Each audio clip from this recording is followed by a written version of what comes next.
Derrière moi, la citadelle de Rocamadour, qu'on va s'empresser d'aller visiter.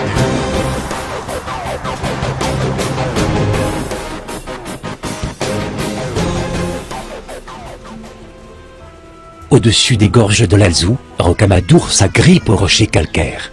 Cette petite cité médiévale est un lieu de pèlerinage fréquenté depuis le Moyen-Âge. La ville basse, aux ruelles tortueuses, est gardée par une série de portes fortifiées. La cité est composée de 3 étages qui reflètent les 3 ordres de la société médiévale. Les maisons en bas pour les travailleurs laïcs, près de la rivière, les églises au milieu de la falaise sont liées aux clercs religieux, et le château en haut pour les chevaliers.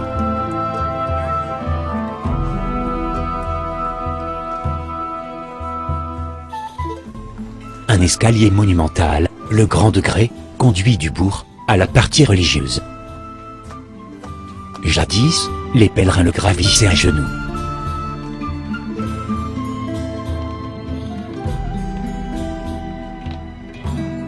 Une première volée de 141 marches conduit à une plateforme où s'élevaient autrefois les habitations des chanoines, aujourd'hui transformées en hôtels et magasins.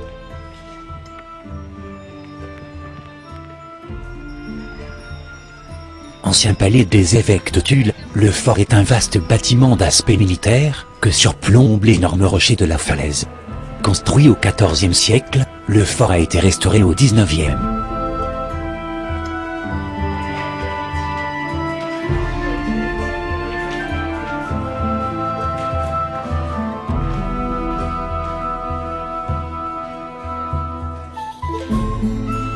Encore quelques marches nous conduisent à l'esplanade des sanctuaires, où se côtoient la basilique Saint-Sauveur, la crypte Saint-Amadour, les chapelles Sainte-Anne, Saint-Blaise, Saint-Jean-Baptiste, Notre-Dame et Saint-Michel.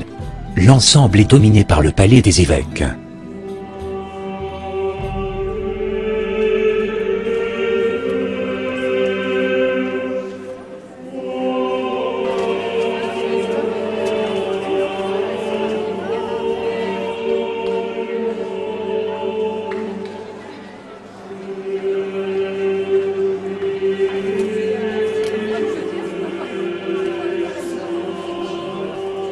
Construite au début du XIIIe siècle, la basilique Saint-Sauveur est la plus grande des églises de Rocamadour.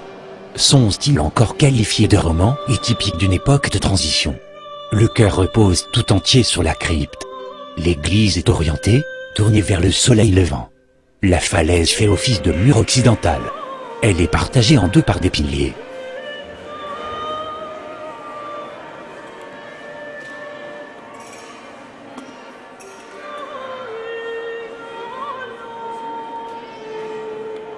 Sous le rocher, la chapelle Notre-Dame est le cœur du sanctuaire.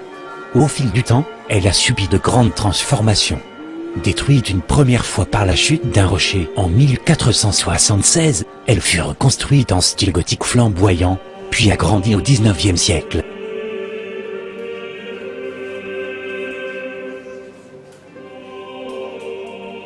La statue de Notre-Dame, sculptée dans un bois de noyer, date du XIIe siècle.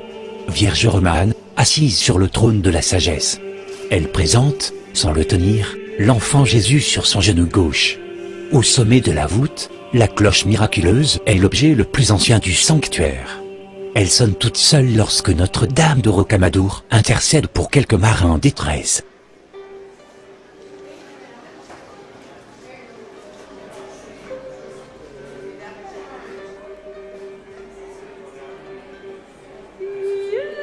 Niché au creux de la falaise, on peut suivre un chemin qui conduit vers une petite chapelle troglodyte, puis s'ouvre vers un magnifique panorama.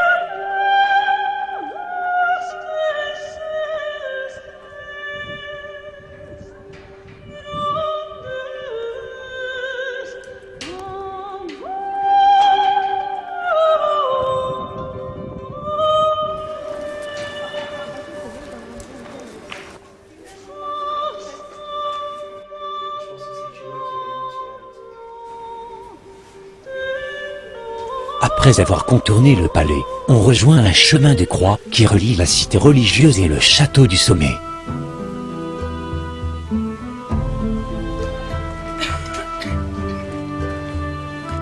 La déclinaison est assez forte, mais la progression est agréable et ombragée. 14 stations de la Passion du Christ se succèdent le long du chemin enlacé.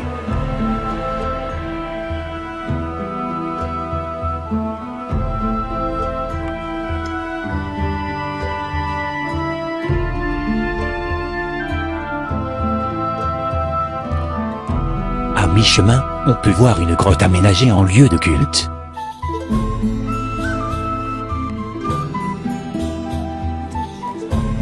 Bâti sur le promontoire supérieur de la falaise, le château date en grande partie du 19e, mais ce dernier est adossé au reste d'un fort du 14e siècle.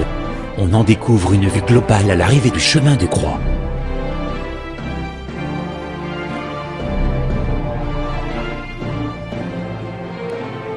Le château, actuelle demeure des chanoines de Rocamadour, côtoie les anciens remparts auxquels il est adossé.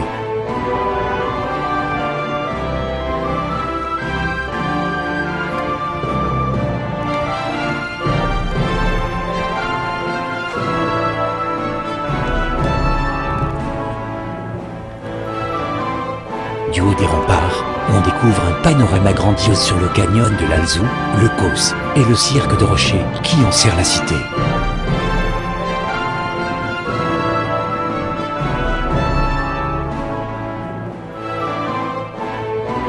L'accès à l'extrémité du rempart dévoile une vue panoramique inoubliable.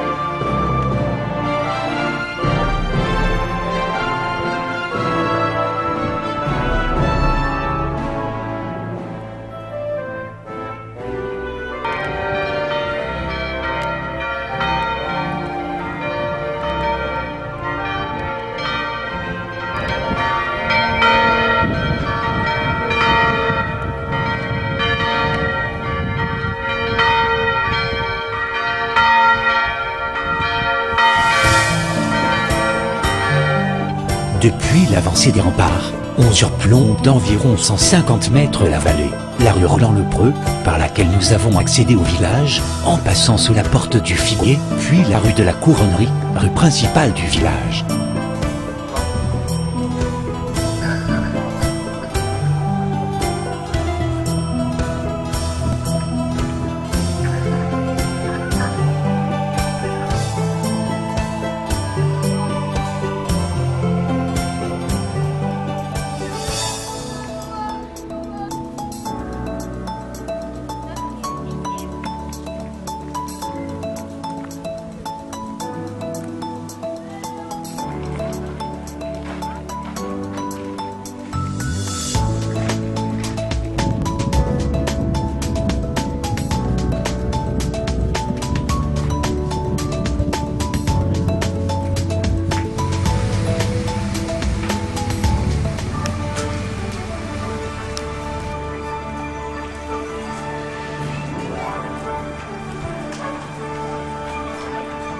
À quelques kilomètres de là, nous arrivons au gouffre du Pas d'Irak.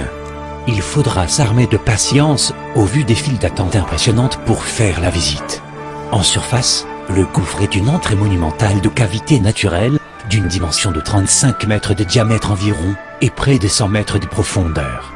On y descendra avec un ascenseur ou en prenant les escaliers.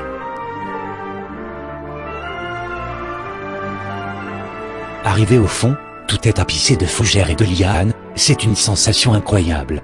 Malheureusement, les caméras ne sont pas autorisées à aller plus loin.